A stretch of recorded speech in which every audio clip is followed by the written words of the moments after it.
His attention was taken when Sylvie cracked her knuckles and stretched herself out. Well, we might as well start from the castle in the center. No point in asking a small fish when there might be a way to learn something from the sharks themselves, she rationalized. Jacob nodded, seeming to think that was both reasonable and well thought out.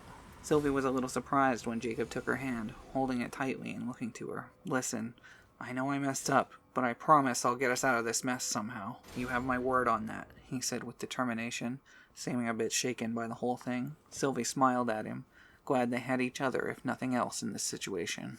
She nodded to him, and he returned his attention to the land below with a gulp. Ready? He asked. She nodded again, and he nodded to himself. All right, 1, 2, 3, he said, and the pair leaped over the edge, falling fast through the frosty air toward the center of the kingdom.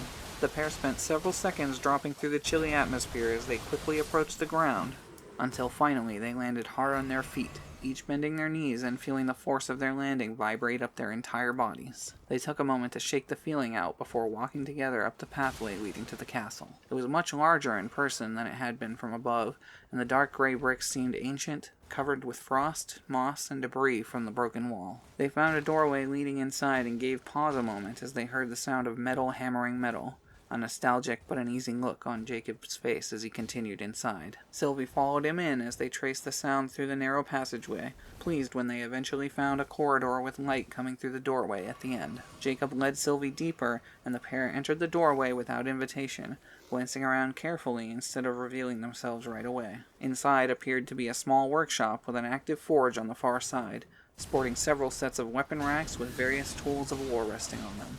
Most of the weapons were rusted and broken, and Sylvie looked up to see a large segment of the ceiling missing from the room. Otherwise, there were 4 torches resting in sconces, 2 of which were lit while the others had gone out. Curiously, the 2 flames of the torches were different colors.